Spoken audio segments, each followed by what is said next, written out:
The sound of metal hitting metal echoed through the dark tunnels under Nexus Prime. Taeho Kim wiped sweat from his face with a dirty cloth. His hands were black with grease, and his back hurt from bending over the gravity generators all day. The machines were old and always breaking down. Someone had to fix them, and that someone was always him. He had been working on the space station for 3 years now. 3 long years of fixing things, cleaning things, and being ignored by everyone who passed by. The aliens who ran this place looked at humans like they were tools. Useful tools, but nothing more. Taeho did not mind the work. It was honest work, and it paid enough to send money back to his family on Earth. His mother still lived in their small apartment in Seoul. She was proud of her son who worked among the stars, even if she did not know what kind of work he really did. The gravity generator made a loud noise and stopped working. Taeho sighed and opened his toolbox. The plasma wrench felt heavy in his hands. Everything felt heavy here, but not as heavy as it would feel on Earth. Nexus Prime had artificial gravity that was set to be comfortable for most alien species. For a human from Earth, it felt light. Above him, he could hear the crowd cheering. The combat arena was having another tournament today. Rich aliens from across the galaxy came to watch warriors fight each other. They bet money on who would win, and cheered when someone got hurt. Taeho had never been to watch a fight. He was too busy working to care about such things. The gravity generator sparked and came back to life. Taeho smiled a little. He was good at fixing things. His father had taught him how to work with his hands before he died. Use your brain, but trust your hands, his father always said. A loud alarm started ringing. Red lights flashed in the tunnel. Taeho looked up from his work. This was not a normal alarm. This was the emergency combat signal. Someone was needed in the arena right away. Heavy footsteps ran past his tunnel. Security guards were shouting in different alien languages. Taeho could not understand all of them, but he knew something was wrong. He packed his tools and started walking toward the main level. The elevator was broken, so he had to climb the stairs. By the time he reached the arena level, the shouting was much louder. A security guard with 4 arms and blue skin grabbed Taeho by the shoulder. "You, human. We need a body in the arena now," the guard said in broken human language. "I am maintenance," Taeho said. "I fix machines, not fight." Computer error. Opponent pulled out. Crowd is angry. "Need someone now or we have riot," the guard explained quickly. "Just go in, get knocked out fast, get paid, easy money." Before Taeho could say no, 2 more guards appeared. They pushed him toward a door that led to the arena floor. Someone threw a combat vest at him, but it was too small. His work clothes would have to do. The door opened and bright lights hurt his eyes. The noise of the crowd hit him like a wall. Thousands of aliens were sitting in seats that rose high above the arena floor. They were all looking at him and laughing. Taeho walked to the center of the arena. The floor was made of some kind of metal that had stains on it. Dark stains that he did not want to think about. He still held his plasma wrench in his right hand. It was the only tool he had grabbed when the guards pushed him.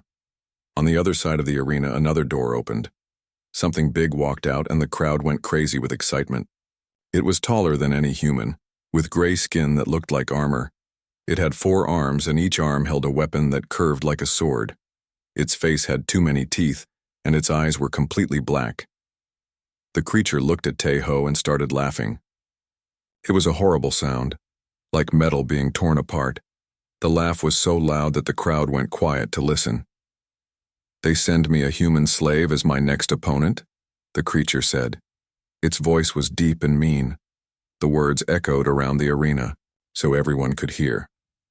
"I will end this before the timer even starts." The crowd laughed and cheered. Some aliens were already standing up to leave. A fight between this creature and a human would be over too fast to be interesting.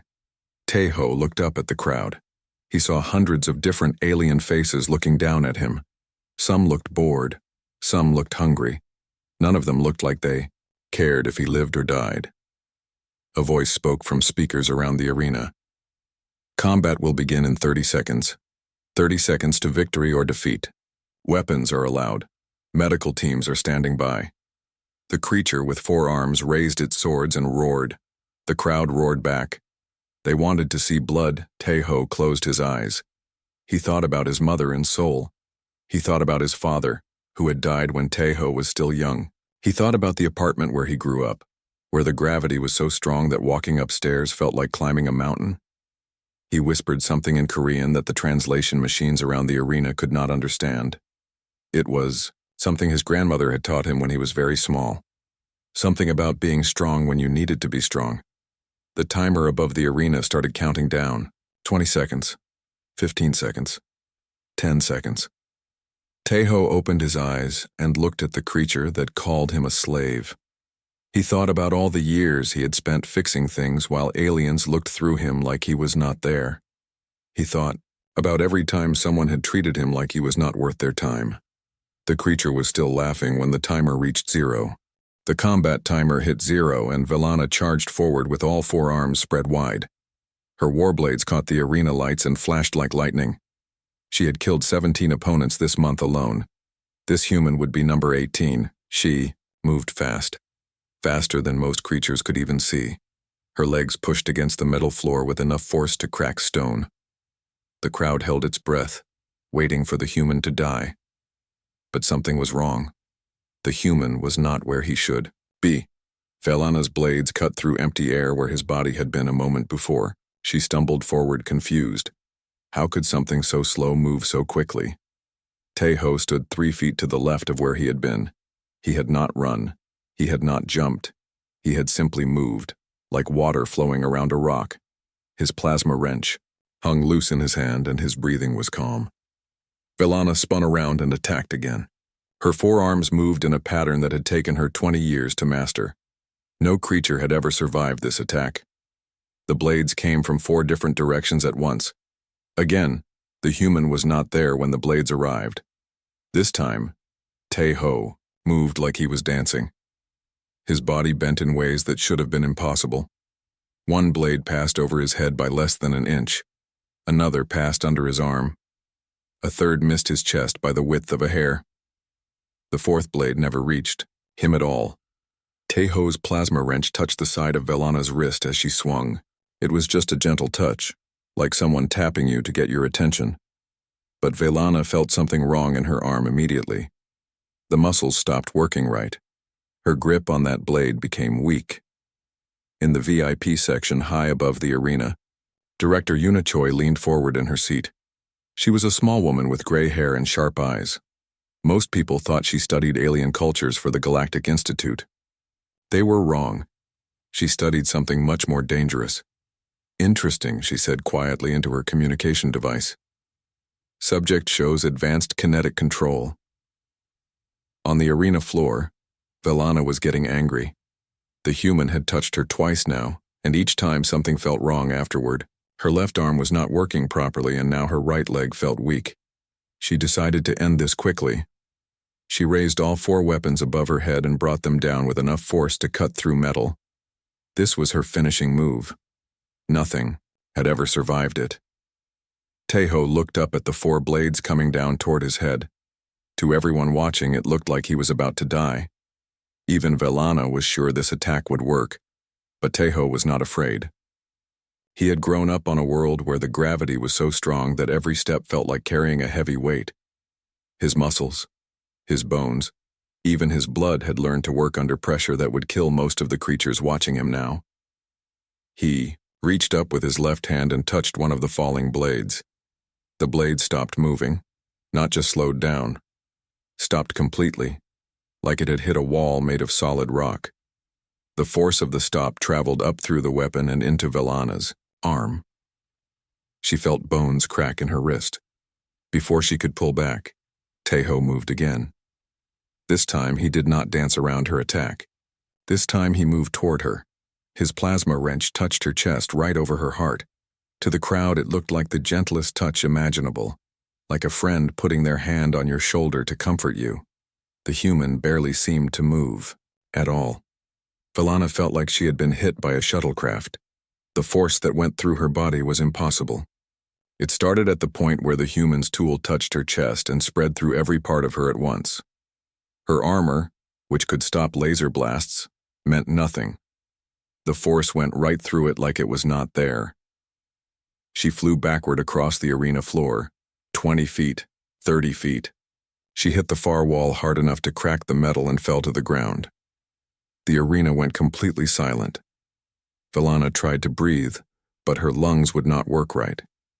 Everything inside her chest felt broken or moved to the wrong place. Blood filled her mouth, but she was not dying. Somehow the force had been just right to hurt her badly without killing her. She looked across the arena at the human. He was standing in the same place, holding his plasma wrench like it was just a tool for fixing machines. His work clothes were not even dirty. The timer above the arena showed 28 seconds. The entire fight had taken 28 seconds. In the VIP section, Director Choi was speaking quickly into her communication device. Full kinetic manipulation confirmed. Earth gravity conditioning has produced another one. Send the pickup team immediately. Around the arena, aliens were standing up and pointing at the human. Many of them had never seen a human do anything except work and take orders. Now they had watched one defeat Velana the Bone Crusher in less than 30 seconds. Some of them were scared. Others were excited. All of them were confused. How had this happened? Humans were weak. Everyone knew this. They came from a heavy world, but that just made them good for lifting things and working hard. It did not make them fighters. But the evidence was right in front of them. Velana was one of the strongest warriors in the galaxy, and she was lying, against the wall, unable to move. Tejo looked down at his plasma wrench. He had used it thousands of times to fix machines. He knew exactly how much force to apply to move stubborn parts without breaking them. Today, for the first time, he had used that same skill on something alive. Medical teams ran onto the arena floor to help Velana. They lifted her carefully onto a floating stretcher and carried her away. She was still conscious, still breathing, but her eyes were full of confusion and something that might have been fear. As they carried her past Tejo, she managed to whisper one word. How? Tejo looked at her with tired eyes. You called me a slave, he said quietly. My family were never slaves. The crowd was getting louder now. Some aliens were cheering, others were arguing. Security guards were moving toward the arena floor. Tejo put his plasma wrench back in his tool belt and started walking toward the exit. He had work to finish. The gravity generators still needed maintenance. But as he walked, he knew that everything had changed. In 30 seconds, he had broken more than just Velana's body.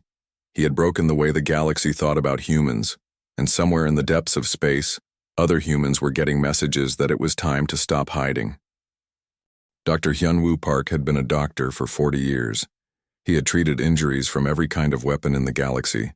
Laser burns, plasma wounds, cuts from metal blades, broken bones from blunt force. He thought he had seen everything. He was wrong. Velana lay on the medical table and her injuries made no sense. Her internal organs were damaged in a way that should have required massive force. The kind of force that came from being hit by a vehicle or falling from a great height, but there were no external injuries at all. This is impossible, Dr. Park muttered as he looked at the scan results. He was a tall alien with green skin and 3 eyes. His people were known for being excellent doctors, but this case confused him completely. What kind of weapon did the human use? He asked his assistant. A plasma wrench, doctor. Standard maintenance tool, used for fixing machines. Dr. Park looked at the scans again. A plasma wrench cannot do this. Show me the recording of the fight. The assistant played the arena footage on a screen. Dr. Park watched the human touch Velana's chest with his tool. It looked like the gentlest contact possible, like a feather landing on water. But the result was clear. Velana had flown across the arena like she had been shot from a cannon. Run the scan again, Dr. Park ordered. Check for internal bleeding, organ displacement, bone fractures, everything. While the medical team worked, security officers were questioning Tejo in a small room 3 levels below the arena. The room had no windows and only one door. A bright light shone down from the ceiling, making everything look harsh and cold. Captain. Dowming sat across from Tejo at a metal table. The captain was human, but he worked for station security.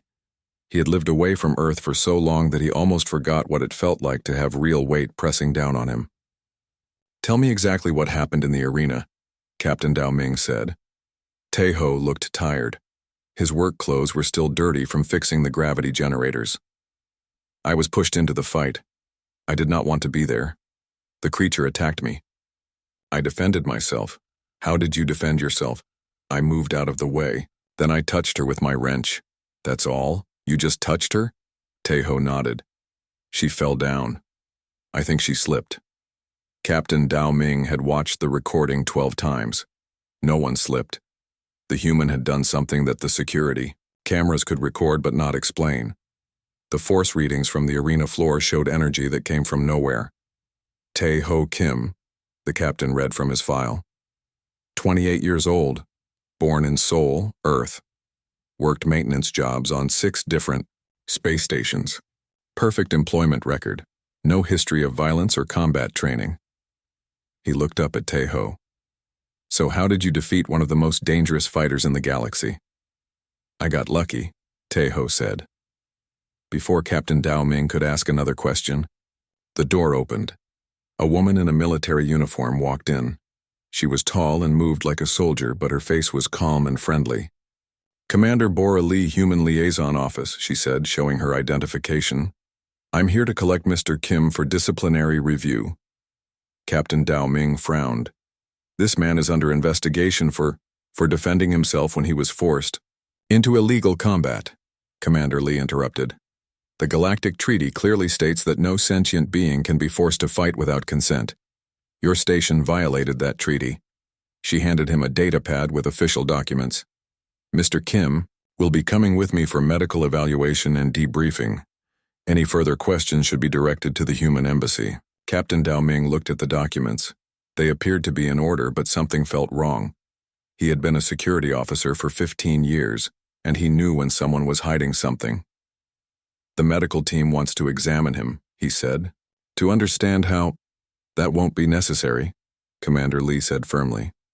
"Human physiology is well documented. There's nothing unusual here." She turned to Tae-ho. "Mr. Kim, please come with me. Your family has been notified that you're safe." They left the security office. Tae-ho noticed that Commander Lee walked differently than most humans he knew. She moved like she was carrying no weight at all, like the artificial gravity of the station meant nothing to her. In the medical bay, Dr. Park was staring at Villana's latest scans when his assistant ran in with urgent news. "Doctor, the station's computer system has been recording energy readings from the arena all day. Something strange happened during that fight." Dr. Park looked at the energy data on the screen. "What am I looking at?" "Kinetic force readings from the moment of impact. The human generated enough force to move a 2-ton object, but the sensors show no source for that energy." "That's impossible. Energy cannot come from nothing." "Unless," the assistant said quietly, "unless the human can control kinetic forces directly, without tools or weapons." Dr. Park felt cold despite the warm air in the medical bay. If humans could manipulate kinetic energy with their minds or bodies, then everything the galaxy believed about them was wrong. "Send this data to the Galactic Science Council," he ordered. "Mark it as urgent." But when his assistant tried to send the data, the station's communication system gave an error message. All outgoing communications about the arena fight had been blocked by someone with very high security clearance. Commander Lee led Tae-ho through corridors he had never seen before.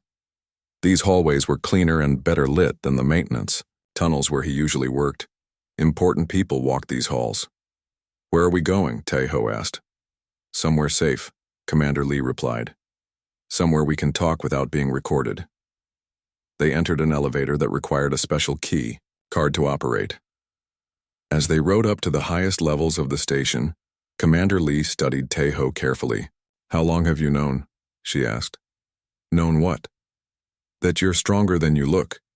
That you can do things other people can't do." Tae-ho was quiet for a long moment. "My grandmother used to tell me stories when I was small. Stories about our family. She said we were special, but I never understood what she meant." "What did she tell you?" "That we carry the weight of our world with us wherever we go. That the pressure that makes us strong on Earth makes us different when we leave. Commander Lee nodded. Your grandmother was a wise woman. She knew things that most humans have forgotten. The elevator stopped, and the doors opened to reveal a small shuttle bay. A sleek ship waited for them, its engines already running. Are we leaving the station? Tae-ho asked. Yes. Word of what you did is spreading fast. In a few hours, every major power in the galaxy will know that a human defeated Velana in single combat. Some of them will want to study you. Others will want to kill you. As they boarded the ship, Tae-ho looked back at Nexus Prime. He had lived and worked there for 3 years. It was not home, but it had been safe and quiet. Now everything was different. Now people knew that humans were not what they seemed to be. Commander Lee, he said as the ship prepared to leave. Am I the only one? She smiled, and for the first time, her expression was not entirely friendly. Oh, Mr. Kim, you're not even close to being the only one. The ship that carried Tae-ho away from Nexus Prime was not what it appeared to be. From the outside, it looked like a standard diplomatic transport. Inside, it was something much more dangerous. Commander Bora Lee sat across from Tae-ho as they flew through space. Between them was a table with a holographic display showing star maps and communication signals from across the galaxy. Every major news network is talking about you, she said, pointing to the display. Human maintenance worker defeats alien champion in 30 seconds. The story is spreading faster than we expected. Tae-ho watched the news feed scroll past. His face was on screens throughout alien space. Some reports called him a freak. Others called him a threat. A few called him a hero. I just wanted to fix machines and send money to my mother, he said quietly. I know, Commander Lee replied. But wanting a quiet life doesn't mean you get one. Not when you're human. She touched a control, and the display changed to show a different ship. It was massive, dark, and moving toward Nexus Prime at high speed. That's a Krithian battle cruiser, she explained. Velana's people want to know how you hurt her. They're not the only ones coming. 2 more ships appeared on the display. One belonged to the Zenthari Empire, known for their advanced weapons. The other was from the Coalition of Free Systems, a group that believed humans should be enslaved or eliminated. They all want the same thing, Commander Lee continued. To capture you and figure out how you did what you did, then they want to make sure no other human can do it. But I don't even understand it myself, Tae-ho said. It just happened. That's because no one ever taught you properly. We've been keeping humans in the dark about their own abilities for good reasons. But now that secret is out. The ship shuddered slightly as it changed course. Through the small window, Tae-ho could see they were approaching a large asteroid. As they got closer, he realized it was not an asteroid at all. It was a space station, hidden and camouflaged to look like a rock. Welcome to Haven Station, Commander, Lee said. Home of the Real Human Defense Network. They docked inside a bay that was much larger than it had appeared from outside. Dozens of ships were parked here, all of them disguised as civilian craft. People moved between the ships, loading, supplies and checking equipment. All of them were human. Admiral Sujin Kang was waiting for them as they left the ship. She was an older woman with silver hair and eyes that had seen too much war. Her uniform bore no flags or symbols, but everyone around her moved like soldiers, following orders. Mr. Kim, she said, extending her hand. Thank you for giving us the excuse we needed. Excuse for what? Tae-ho asked. To stop hiding. The Admiral led them through corridors filled with busy people. Some were working on computers, others were training in combat techniques that looked nothing like what Tae-ho had seen in the arena. For 50 years we've been placing humans throughout alien space, Admiral Kang explained as they walked. Every maintenance worker, every cleaner, every servant you've ever seen. Most of them don't know they're part of a larger plan. They entered a large room with windows that showed space in all directions. Dozens of people were working at control stations, monitoring communications from across the galaxy. We've been watching, listening, learning. The Admiral continued, waiting for the right moment to reveal what humans really are. Tae-ho looked around the room. What are we really? Before the Admiral could answer, alarms started ringing throughout the station. A technician called out from his station. "Admiral, we're getting emergency signals from maintenance staff on 12 different stations. They're under attack." The main display showed a map of local space with red warning symbols appearing at various points. Each symbol represented a space station, where humans worked in low-level jobs. "They're trying to capture our people," Admiral Kang said grimly. "The aliens want to study them, find out what makes humans special." "What do we do?" Commander Lee asked. "We show them," the Admiral replied. She pressed a control on her desk, and her voice was broadcast to every station in the network. "All units, this is Admiral Kang. Protocol 7 is now active. Stop hiding. Defend yourselves." Across the galaxy, humans who had spent years pretending to be weak and harmless suddenly changed. On a mining station near the Vega system, 3 janitors took control of the entire facility when security forces tried to arrest them. On a trade hub in the Centauri sector, a food service worker named Jin Woo-Oh disabled 12 armed guards. Without even breathing hard, the aliens had expected to capture helpless humans. Instead, they found themselves facing people who could manipulate kinetic forces with the same skill that Tai-Ho had shown in the arena. But it was not just about strength. These humans had been watching and learning for decades. They knew the security codes, the weak points in station defenses, the locations of important equipment. When they stopped pretending to be harmless, they became the most dangerous people in the galaxy. "How is this possible?" Tai-Ho asked as he watched the reports coming in. "How can so many humans do what I did?" Admiral Kang turned to face him. "Because you all come from the same place, Earth, a world where the gravity is so strong that most aliens would be crushed flat just standing on the surface." She activated another display that showed a cross-section of the human body compared to other species. "Your bones are 3 times denser than a Crithian's. Your muscles are designed to work under crushing pressure. Your nervous system has to process massive amounts of kinetic feedback just to help you walk around on Earth." The display zoomed in on the human brain. When you leave Earth's gravity field, all that adaptation doesn't just disappear. Your body knows how to handle forces that would kill other species. With the right training, you can learn to project those forces outward. "But why keep it secret?" Tai-Ho asked. "Because the moment the galaxy learned what humans could do, they would have destroyed Earth before we could defend ourselves," Commander Lee answered. "We needed time to spread out, to learn, to prepare." "And now?" Admiral Kang smiled, but it was not a happy expression. "Now they know, and they're scared. Scared enough to start a war to stop us." The display showed more red warning symbols appearing across the map. Alien fleets were moving toward human-populated areas. The news networks were calling for immediate action against the human threat. "What happens next?" Tai-Ho asked. "Next," Admiral Kang said, "we give them a choice. They can accept that humans are equals in this galaxy, or they can find out what happens when Earth's children stop being polite." In the medical bay of Nexus Prime, Velana was sitting up in her bed for the first time since the fight. Her injuries were healing, but her pride was still broken. Dr. Park entered the room with a datapad in his hands. "The test results are back," he said. "I know what the human did to you." Velana looked up at him. "Tell me." He controlled kinetic energy directly. No tools, no weapons. Just his mind and body working together to manipulate forces at the molecular level. "How many humans can do this?" Dr. Park was quiet for a long moment. "According to the data we've collected from other stations, all of them. Every human who's spent time away from their home world shows the same potential." Velana closed her eyes and leaned back against her pillow. "We underestimated them." "Yes," Dr. Park agreed. "We all did. And now we're going to pay for that mistake." Outside the medical bay window, alien warships were gathering in space around Nexus Prime.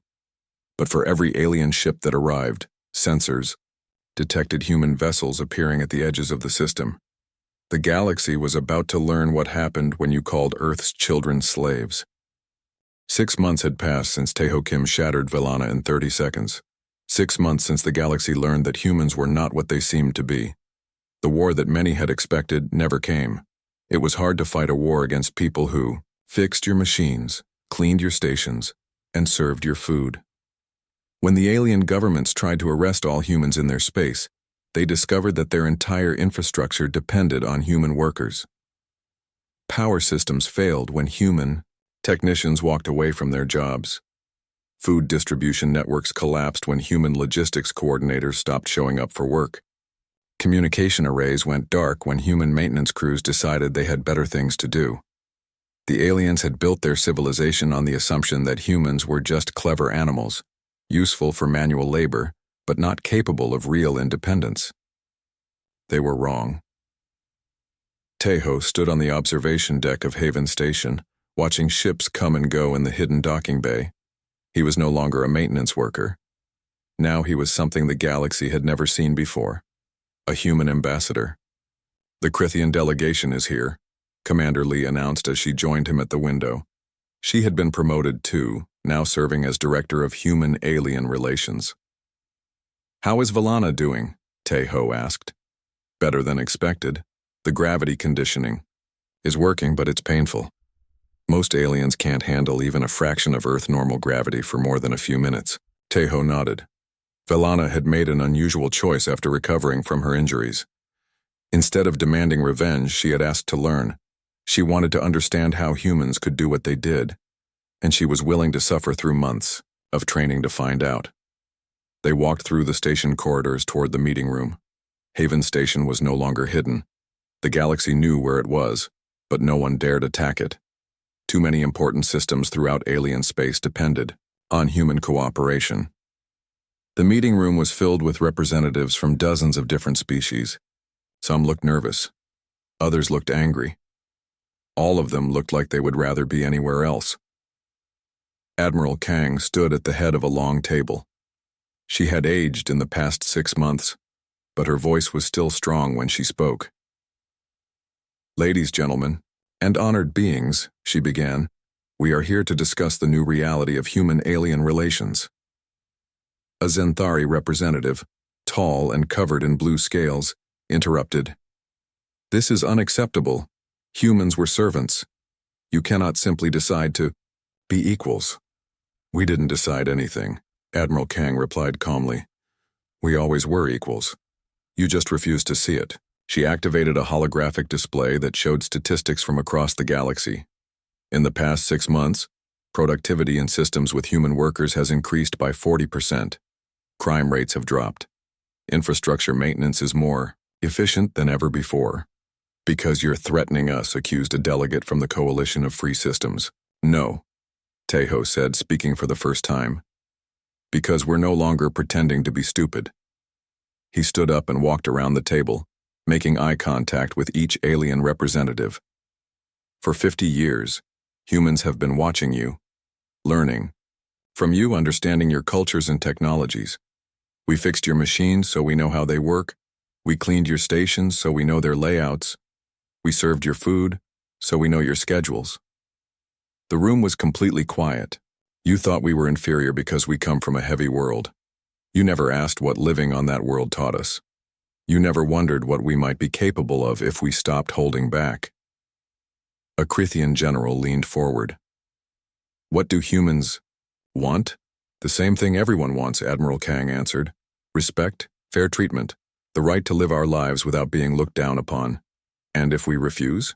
the Zenthari representative asked. Tejo smiled, and every alien in the room suddenly felt very uncomfortable. "Then you'll discover that Earth has 40 billion people on it, and every single one of them has grown up under gravity that would crush most of you. Are you threatening invasion?" "I'm stating facts," Tejo replied. "Earth is overcrowded. Humans need room to grow. For the past century, we've been satisfied sending small numbers of workers to alien space. But if you make it clear that humans aren't welcome as equals, we'll have to find other solutions." The image of 40 billion humans, each capable of the kinetic manipulation that Tejo had demonstrated, was enough to make even the most aggressive alien representatives reconsider their positions. Dr. Park, who had been invited as a medical consultant, raised his hand. "I've been studying human physiology for months now. The question isn't whether humans can do what we've seen. The question is how long they've been holding back. He activated his own display showing brain scans and muscle density measurements. Every human shows signs of abilities far beyond what they display in normal circumstances. They've been deliberately limiting themselves to avoid detection. How long? Asked a female delegate from the Outer Rim territories. Probably since first contact, Dr. Park admitted. Humans may have been studying us for much longer than we realized. Admiral Kang nodded. The first human ships reached alien space over 100 years ago. Small exploration vessels that most species ignored. We've been learning about you since then. The meeting continued for hours. By the end, several agreements had been reached.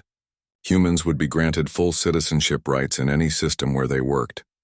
They would receive fair wages and equal treatment under the law. In return, they would continue to provide the services that kept galactic civilization running. But some aliens were not satisfied with peaceful solutions. A month later, Tae-ho was back on Nexus Prime. The arena where he had fought Velana had been converted into a cultural center where humans and aliens could meet and learn about each other's histories. He was giving a demonstration of human kinetic abilities to a group of young aliens when the attack came. Zethkar, a militant leader who believed humans should be eliminated before they became too powerful, had brought a fleet of warships to destroy Nexus Prime. He thought that killing humans publicly would convince the galaxy to support his cause. He was wrong about many things. The attack began with laser blasts aimed at the station's main power core. But instead of exploding, the energy beams seemed to bend and twist, redirecting harmlessly into space. Impossible, Zethkar muttered from his command ship. Fire again. More energy blasts shot toward the station. This time, they could see what was happening. Humans throughout Nexus Prime were working together, using their kinetic abilities to create force fields that deflected the incoming fire. Sir, his tactical officer reported, we're reading massive kinetic distortions around the station. It's like they've created a shield made of controlled force. Zethkar ordered his ships to move closer and use projectile weapons instead of energy beams. Solid metal shells flew toward the station at incredible speeds. The shells stopped moving 50 meters away from Nexus Prime's hull. They hung in space, motionless, as if caught by invisible hands. Then they started moving again. But now they were flying back toward Zethkar's ships. All vessels, evasive maneuvers, Zethkar shouted, but it was too late. His own ammunition, redirected by human kinetic manipulation, tore through his fleet's defenses. Within minutes, half, his ships were disabled. The others were retreating as fast as their engines could carry them. Tae-ho watched the battle from the arena, still surrounded by the young aliens he had been teaching. They were all staring at him with expressions of wonder and fear. Is that what humans are really like? One of them asked. Tae-ho thought about the question for a moment. Humans are like anyone else, he finally said. We want to live in peace, we want to take care of our families, we want to be treated fairly. He looked out the window at the retreating alien ships. But if someone tries to hurt us or the people we care about, then yes. That's what humans are really like. A year later, Velana completed her gravity conditioning training. She was the first non-human to successfully learn kinetic manipulation. Though her abilities were limited compared to what humans could do, she stood in the same arena where Tae-ho had defeated her, but now it was a place of learning instead of violence.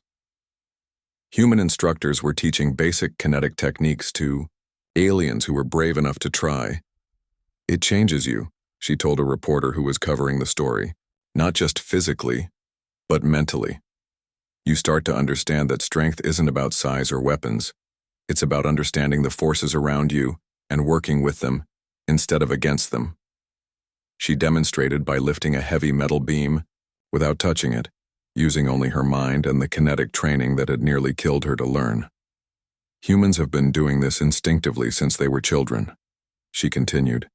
They grew up on a world that taught them these skills, just to survive. When they came to space, they had to hide their abilities to avoid scaring us. Do you regret calling Tae-ho Kim a slave? The reporter asked. Velana was quiet for a long moment. I regret many things about that day. But mostly, I regret that It took being defeated to teach me respect. On Earth, in a small cafe in Seoul, Tai-ho sat with his grandmother. She was 93 years old, but her eyes were still sharp and intelligent. "Tell me about your adventures among the stars," she said, pouring tea from an old ceramic pot. "They went well, grandmother.